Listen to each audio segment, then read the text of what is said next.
SSC পরীক্ষায় এবার চট্টগ্রাম বোর্ডে পাশের হার ৫৯.৪৮%। গতবারের চেয়ে যা ১৩% কম এবং ১৫ বছরের মধ্যে সর্বনিম্ন। গতবারের চেয়ে জিপিএ ৫ পাওয়া শিক্ষার্থীর সংখ্যাও কমেছে ২,০০০। এবার পেয়েছে ৯,৩৯৮ জন। এবারও ভালো হয়নি ৩ পার্বত্য জেলার স্কুলগুলোর ফলাফল। নোটিশ বোর্ডে চোখ তাহনিয়াতের, মিলল কাঙ্ক্ষিত ফল। মুহূর্তে উদ্বেলিত ডাক্তার খাস্তগীর বালিকা উচ্চ বিদ্যালয়ের এই এসএসসি পরীক্ষার্থী।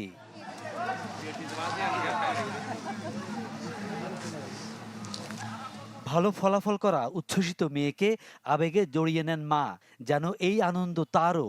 কান্নাটা আসলে খুশির কান্না, এটা কোনো দুঃখের কান্না নয়।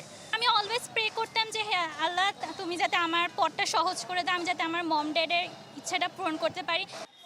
ডিজিটাল সুবিধা কাজে লাগিয়ে বাসায় বসে ফলাফল জেনে নিয়েছে কেউ কেউ, তবে পুরোপুরি নিশ্চিত হতে কোনো শিক্ষার্থী যাচ্ছে স্কুলে, ভাসছে বাঁধভাঙা আনন্দে।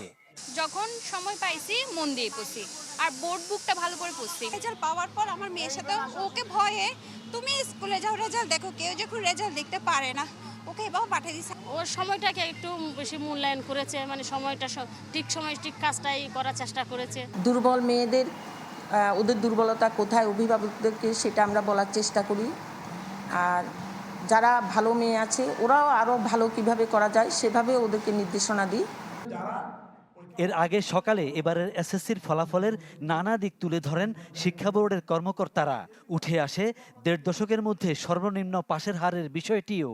গত বছর যে কারিকুলাম ছিল, এই শিক্ষার্থী দুটো কারিকুলামে 9-10-এ পড়েছে। ক্লাস 9-এ পড়েছিল আগের কারিকুলাম, আর ক্লাস 10-এ উঠে নতুন একটা কারিকুলামের সাথে তাদেরকে ইন্ট্রোডিউস হতে হয়েছে। এইটা একটা কারণ হতে পারে।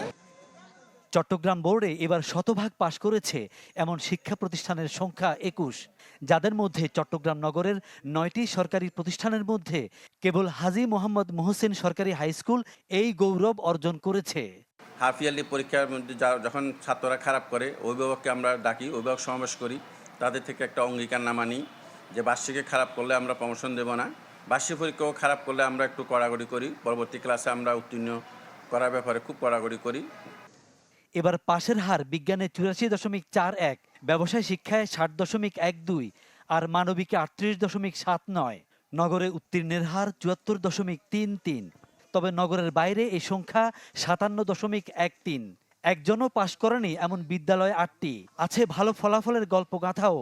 কক্সবাজার ও ৩ পার্বত্য জেলার মধ্যে পাশের হার সর্বোচ্চ কক্সবাজারে ৫৭.০৯ আর সর্বনিম্ন খাগড়াছড়িতে ৩৪.৯৯। সবাই পড়ালেখা করে, কিন্তু টেকনিক নিয়ে যারা পড়ালেখা করে না তারা তো আসলে এই পর্যায়ে আসতে পারে না। পরিশ্রম ছাড়া এটা ভালো রেজাল্ট আশা করা খুবই দুর্লভ। চট্টগ্রাম শিক্ষা বোর্ডে এবার এসএসসি পরীক্ষার্থী ছিল ১,৩০,২১৯। ফখরুল ইসলাম, চ্যানেল 24, চট্টগ্রাম। দর্শক, এসএসসির এই ফল বিপর্যয়ের কারণ জানবো। আমাদের সাথে যুক্ত হচ্ছেন চট্টগ্রাম শিক্ষা বোর্ডের সাবেক সচিব অধ্যাপক আব্দুল আলিম। অধ্যাপক আলিম, স্বাগত আপনাকে। আপনি নিশ্চয়ই দেখেছেন এবার চট্টগ্রাম বোর্ডে পাশের হার গেল ১৫ বছরের মধ্যে সর্বনিম্ন। এই বিপর্যয়ের কারণ আসলে কি বলে আপনি মনে করেন? সেই সাথে আরেকটি বিষয় জানতে চাই, ভবিষ্যতে ভালো ফলাফলের জন্য কোন কোন বিষয়ে আসলে নজর দেওয়া দরকার?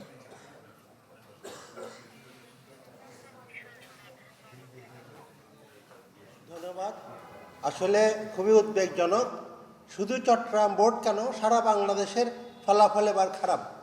তার প্রধান কারণ হিসাবে আমি মনে করি যে শিক্ষার্থীদের যে বিষয়গুলোতে মনোযোগ দেওয়া দরকার, তারা বিগত কয়েক বছর থেকে হুট করে কেন জানি অমনোযোগী হয়ে গেছে। ক্লাসের চেয়ে তারা রাস্তাঘাটে বেশি, এবং এই যে social media, mobile phone, TikTok, এগুলোতে অনেক বেশি ব্যস্ত হয়ে গেছে।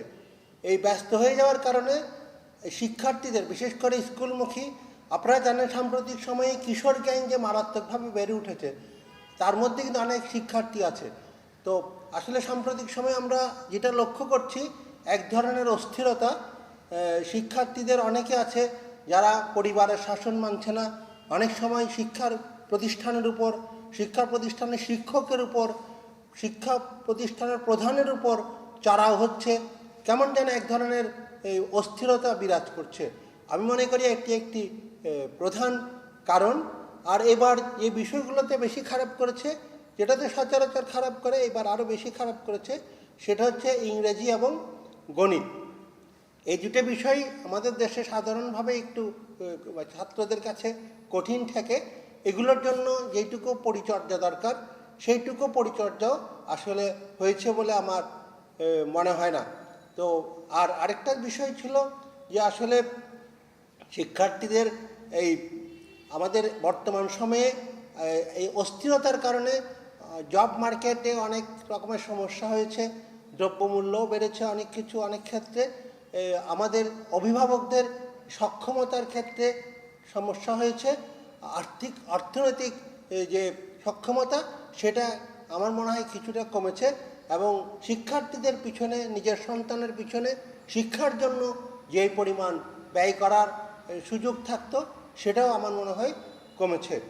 আর পাশাপাশি আমরা দেখলাম, যেটা খুবই উদ্বেগজনক, সারা বাংলাদেশে প্রায় 314টি সম্ভবত স্কুলে একেবারেই শূন্য পাস, এবং এই শূন্য পাস এসে এই সংখ্যাটা, বিপর্যয়ের সংখ্যাটা অনেক বাড়িয়ে দিয়েছে।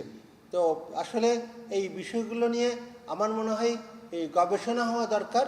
শিক্ষা বোর্ডগুলো আছে শুধুমাত্র পরীক্ষা নেওয়ার জন্য নয়, আমার মনে হয় এই শিক্ষা বোর্ড একটা পরীক্ষা নিয়ন্ত্রণকারী সংস্থা। পরীক্ষা যেমন নেবে, ফল যেমন প্রকাশ করবে, এই ফল প্রকাশ করার মধ্যে শুধু ক্রেডিট না, ফলটা যাতে ভালো করা যায় সেটার জন্য একটু চেষ্টা করতে হবে। একটা সময়ে আমরা দেখেছি কিছুটা রাজনৈতিক প্রভাবও কাজ করত ভালো ফলাফলের জন্য। এক ধরনের বোর্ডগুলোর মধ্যে প্রতিযোগিতা ছিল, কার চেয়ে কে বেশি ভালো ফলাফল করতে পারে। সেই ক্ষেত্রে এইবার সেই চাপটা ছিল না, আমি যেটা বাহ্যিকভাবে লক্ষ্য করেছি। এবং আমাদের মাননীয় শিক্ষামন্ত্রী মহোদয় তিনিও একবারে খুব কঠোর ছিলেন। আমার মনে হয়েছে এবার উত্তরপত্র মূল্যায়নের ক্ষেত্রে আমাদের যারা পরীক্ষক তারা অনেক বেশি কঠোর ছিলেন, এবং শিক্ষা বোর্ড বা শিক্ষা মন্ত্রণালয় সেই ক্ষেত্রে কোনো ধরনের শৈথল্য প্রদর্শনের জন্য তাদেরকে কোনো ধরনের পরামর্শ দিয়েছে সেরকম কিছু শুনিনি। যে ক্ষেত্রে ছেলেরা মেয়েরা যেই ফলাফল পেয়েছে সেটা হচ্ছে তারা যেটুকু লিখেছে সেটার ফলাফলটাই পেয়েছে।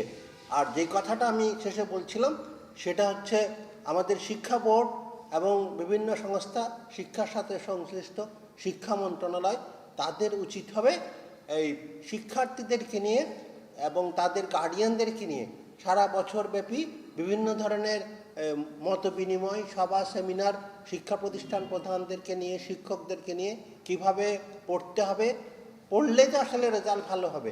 আমাদের একটা প্রবণতা দাঁড়িয়ে গেছে ভালো ফলাফল করতে হবে, ভালো ফলাফল হবে ভালোভাবে পড়ালেখা করলে, পড়ালেখা না করে আসলে ভালো ফলাফল হবে না। সেই ক্ষেত্রে জি, অধ্যাপক আলিম, অসংখ্য ধন্যবাদ আপনাকে আমাদের সাথে যুক্ত হওয়ার জন্য। চট্টগ্রাম শিক্ষা বোর্ডের সাবেক সচিব অধ্যাপক আব্দুল আলিম আমাদের সাথে যুক্ত হয়েছিলেন। চট্টগ্রামের মিরসরে আবাসিক হোটেল থেকে আমিনুল ইসলাম নামে এক পুলিশ সদস্যের ঝুলন্ত মরদেহ উদ্ধার করা হয়েছে। রক্তাক্ত অবস্থায় মিলেছে তার স্ত্রীকে। সকালে বড়তাকি এলাকার রিল্যাক্স জোন হোটেলের একটি কক্ষে মেলে আমিনুলের মরদেহ। তার স্ত্রী তাহমিনা আক্তারকে গুরুতর অবস্থায় হাসপাতালে ভর্তি করা হয়েছে। গতকাল বিকেলে তারা হোটেলটিতে ওঠেন। সকালে হোটেলের লোকজন ডাকাডাকির পর রক্তাক্ত অবস্থায় তাহমিনা দরজা খুলে দেন। এ সময় ঝুলন্ত অবস্থায় পাওয়া যায় আমিনুলের মরদেহ। কক্ষটিতে ছিল তাদের শিশু সন্তান। তবে কিভাবে ঘটনা ঘটলো জানাতে পারেনি পুলিশ। তাদের বাড়ি উপজেলার খোয়াছড়ায়।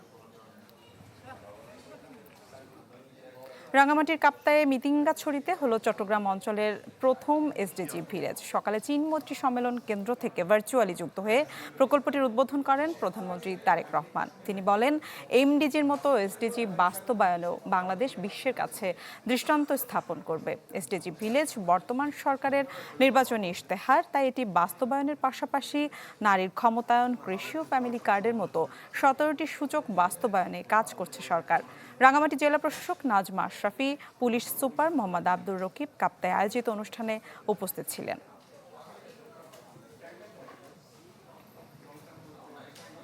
মাঠ পর্যায়ে ঐক্য ধরে রেখে সামনের স্থানীয় সরকার নির্বাচনে দল মনোনীত প্রার্থীদের জয় নিশ্চিতে কাজ করার নির্দেশ দিয়েছেন বিএনপি চেয়ারম্যান ও প্রধানমন্ত্রী তারেক রহমান। গতকাল রাতে চট্টগ্রামের তৃণমূল নেতাদের সাথে সাংগঠনিক সভায় এই নির্দেশের পাশাপাশি সরকারের নির্বাচনী প্রতিশ্রুতি বাস্তবায়নে সহযোগিতা চান তিনি। তার এই সভা দলের তৃণমূলে প্রাণ চাঞ্চল্য ফেরাতে কাজ করবে বলে মত নেতাদের। উচ্ছ্বসিত হাজারো নেতাকর্মীর অভিবাদন নিয়ে সাংগঠনিক সভায় বিএনপি চেয়ারম্যান ও প্রধানমন্ত্রী তারেক রহমান। রোববার দিনভর ব্যস্ততম কর্মসূচি শেষে রাতে তৃণমূল নেতাদের সাথে তিনি বিশেষ এই সভায় বসেন বন্দরনগরীর একটি 5 তারকা হোটেলে, যেখানে হাজির হন 3 সাংগঠনিক জেলার বিভিন্ন ইউনিটের কয়েকশো নেতা। এই সভাকে ঘিরে নেতাকর্মীদের মাঝেও ছিল বিপুল আগ্রহ উদ্দীপনা। তবে সময়ের অভাবে নেতাদের সাথে কথা বলার সুযোগ কম থাকলেও 17 বছরের স্বৈরাচারী শাসনে তাদের আত্মত্যাগের কথা স্মরণ করেন দলীয় প্রধান। সহযোগিতা চান নির্বাচনী প্রতিশ্রুতি বাস্তবায়নে। যে ওয়াদা কমিটমেন্ট জনগণকে দিয়েছে সেটা পালন করতে হলে দলের তৃণমূলকে ঐক্যবদ্ধ থাকতে হবে, সরকারের পাশাপাশি দলকেও উন্নয়ন কাজে এগিয়ে যেতে হবে।